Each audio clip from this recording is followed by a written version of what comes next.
Afternoon. Over the past week, the President and I have traveled across the country to mark the passage of the American Rescue Plan, to tell the American people about how 100 million checks are on their way, about how 100 million vaccines have now been administered. Big news, good news. And we plan to come down here to Georgia, to the place that made it possible, to share that information. And then Tuesday night, we learned that 8 of our neighbors were killed in a heinous act of violence. Violence that has no place in the state of Georgia or in the United States of America. And we were reminded, yet again, that the crises we face are many, that the foes we face are many. As the President and I discussed with our AAPI community in a meeting earlier today, whatever the killer's motive, these facts are clear. 6 out of the 8 people killed on Tuesday night were of Asian descent. 7 were women. The shootings took place in businesses owned by Asian Americans. The shootings took place as violent hate crimes and discrimination against Asian Americans has risen dramatically over the last year and more. In fact, over the past year, 3,800 such incidents have been reported, 2 of 3 by women. Everything from physical assaults to verbal accusations. And it's all harmful. And sadly, it's not new. Racism is real in America, and it has always been. Xenophobia is real in America, and always has been. Sexism, too. In the 1860s, as Chinese workers built the Transcontinental Railroad, there were laws on the books in America forbidding them from owning property. In the 1940s, as Japanese American soldiers defended our nation, more than 120,000 Japanese Americans were forced to live in internment camps, an obvious and absolute abuse of their civil and human rights. Asian Americans have been attacked and scapegoated. People who are perceived as Muslim know what it was like to live in our country after 9/11. For the last year, we've had people in positions of incredible power scapegoating Asian Americans, people with the biggest pulpits spreading this kind of hate. Ultimately, this is about who we are as a nation. This is about how we treat people with dignity and respect. Everyone has the right to go to work, to go to school, to walk down the street and be safe, and also the right to be recognized as an American, not as the other, not as them, but as us. A harm against any one of us is a harm against all of us. The President and I will not be silent. We will not stand by. We will always speak out against violence, hate crimes, and discrimination wherever and whenever it occurs. And it is now my great honor to introduce the President of the United States, Joe Biden.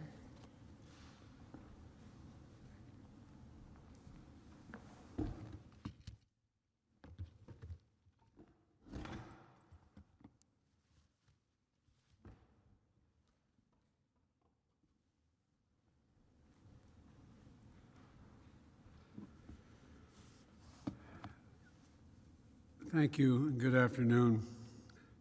Sorry a little late, but we had an opportunity to meet with leaders of the AAPI community downstairs, and it was heart-wrenching to listen to them. As many of you know, we originally planned to hold a car rally to thank our supporters. But given the recent days, events of the recent days, we didn't feel it was appropriate. So we canceled that rally. But we want our supporters to know we'll come back and hold that rally another trip. But today, we want to speak about something else. I said from the beginning of my campaign for president that we needed to come together, that we needed to unite as one people, one nation, one America.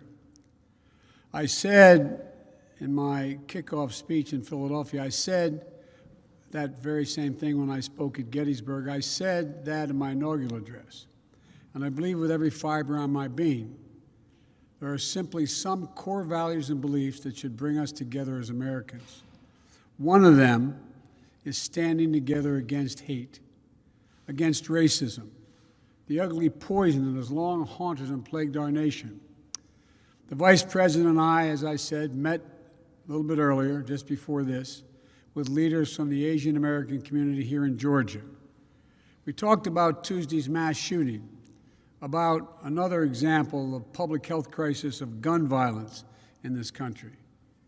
8 people killed, 7 women, 6 were of Asian descent. All fellow Americans, each one of them we mourn. Their families are left with broken hearts and unanswered questions. And the investigation is ongoing, and the Vice President and I are being regularly updated by the Attorney General and the Director of the FBI, working closely with Governor Kemp and Mayor Bottoms and local officials. But whatever the motivation, we know this. Too many Asian Americans have been walking up and down the streets and worrying, waking up each morning the past year feeling their safety and the safety of their loved ones are at stake. They've been attacked, blamed, scapegoated, and harassed. They've been verbally assaulted, physically assaulted, killed. Documented incidents of hate against Asian Americans have seen a skyrocketing spike over the last year, let alone the ones that happened and never get reported. It's been a year of living in fear for their lives, just to walk down the street. Grandparents are afraid to leave their homes. Small business owners targeted and gunned down. Attacks on some of the most vulnerable people in our nation, the elderly, low-wage workers, and women. In fact, Asian American women suffer twice as many incidents of harassment and violence as Asian American men. We're learning again what we've always known. Words have consequences. It's the coronavirus, full stop. The conversation we had today with the AAPI leaders and that we're hearing all across the country is that hate and violence often hide in plain sight. It's often met with silence. That's been true throughout our history. But that has to change because our silence is complicity. We cannot be complicit. We have to speak out. We have to act. In my first week in office, I signed an executive order directing federal agencies to combat this resurgence of xenophobia. The Department of Justice is strengthening its partnership with the AAPI community to prevent these crimes, in addition to its other work to take on violent extremists and domestic terrorism. I'm calling on Congress to pass and get to my desk the COVID-19 Hate Crimes Act. And the House just passed the reauthorization for the Violence Against Women Act, a law I authored more than 25 years ago, and is one of my proudest legislative achievements. I call on the Senate to swiftly pass it and get it to my desk. But for all the good that laws can do, we have to change our hearts. Hate can have no safe harbor in America. It must stop. And it's on all of us together, to make it stop. Something else should bring us together, and that is a belief in science. Science isn't something that should divide us. There's nothing political about it. There's nothing partisan about it. One of America's best examples of commitment to science is headquartered right here in Atlanta, the Center for Disease Control and Prevention. The CDC represents the best of this nation, brilliant minds, deep faith in science, and a strong commitment to public service. We came here to thank them for all the work they do, and especially the work they've done over the course of this pandemic. We owe them and their families our gratitude. We wanted to convey to them the absolute commitment to give them everything they need to do their work and get it done, free of politics and guided by science.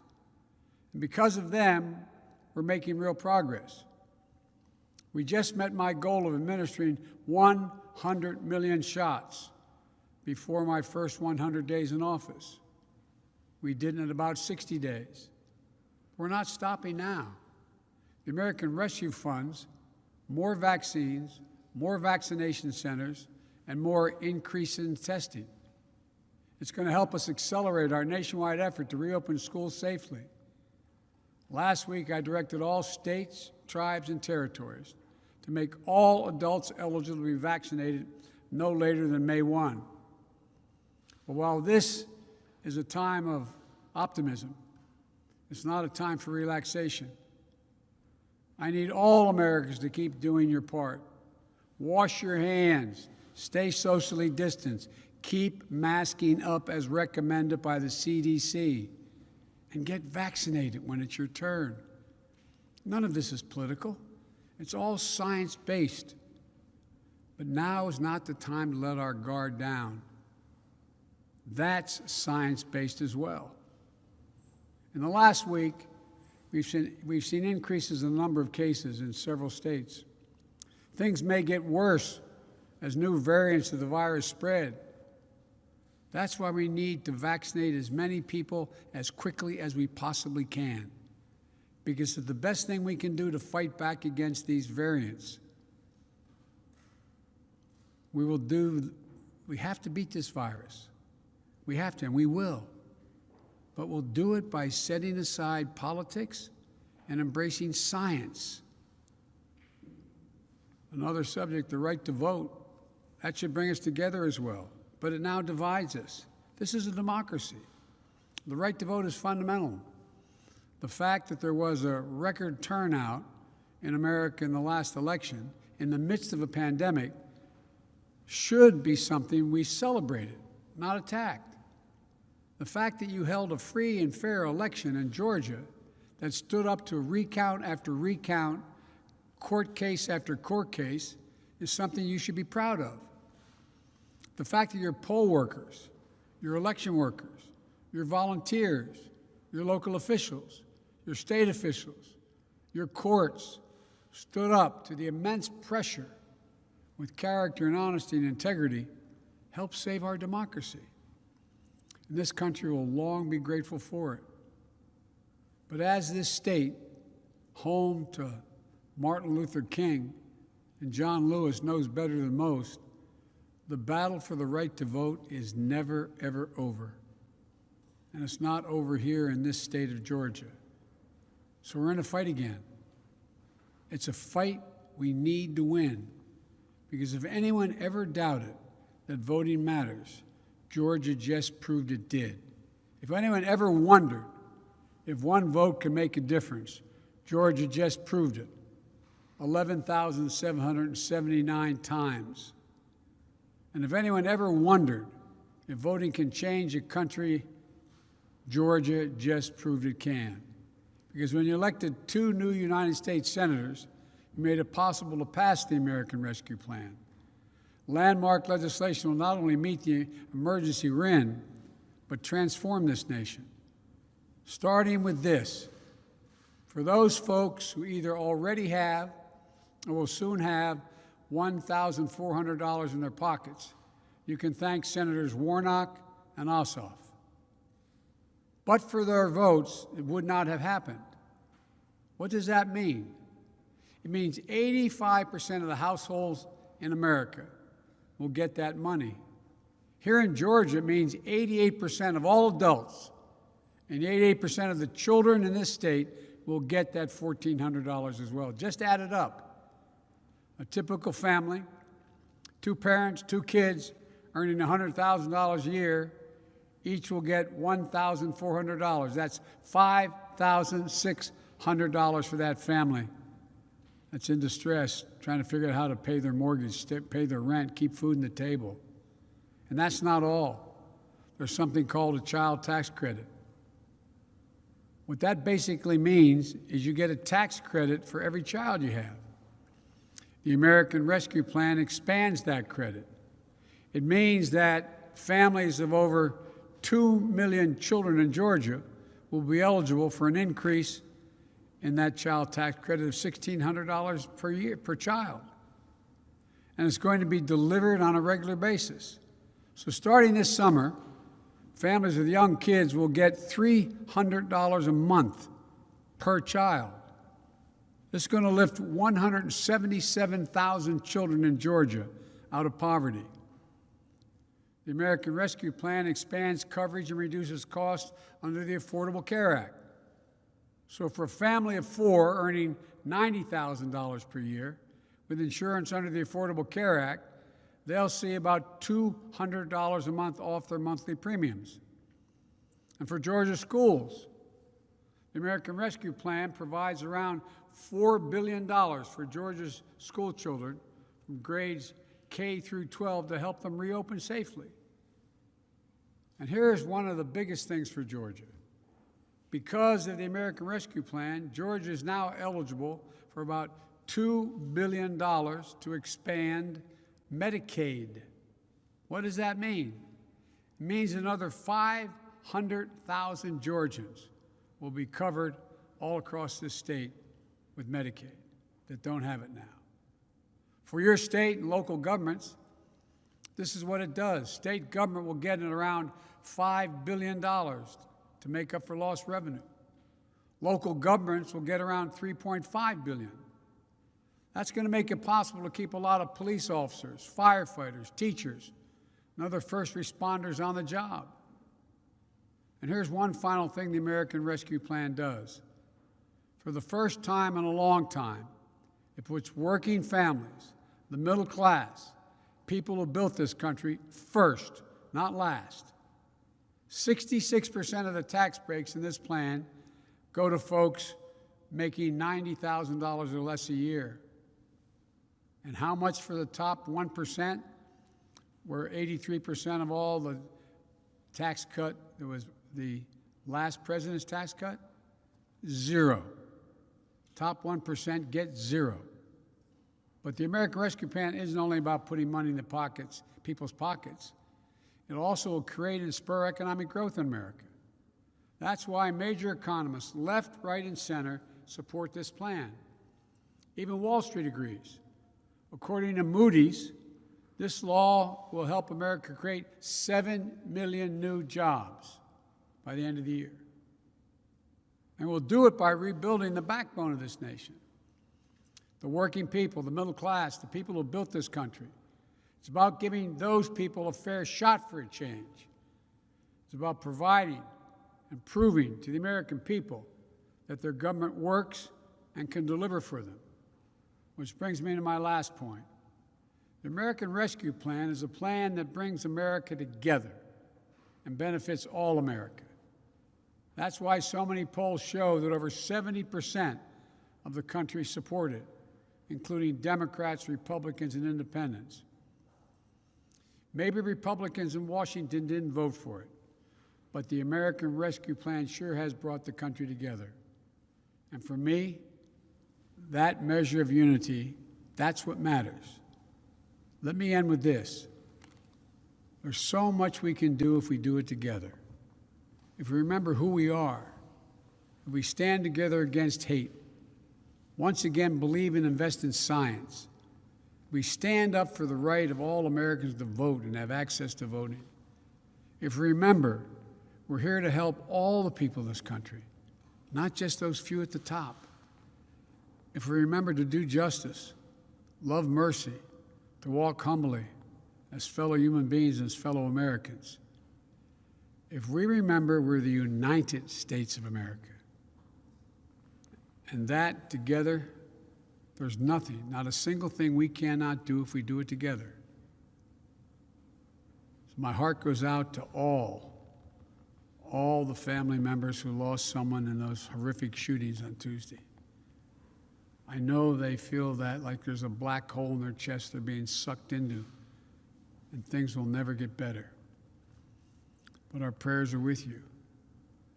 And I assure you, the one you lost will always be with you. Always be with you.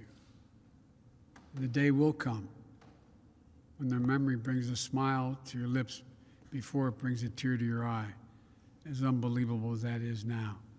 It will take a while, but I promise you it will come. And when it does, that's the day you know you're going to make it. May God bless all those families. May God protect our troops. Thank you.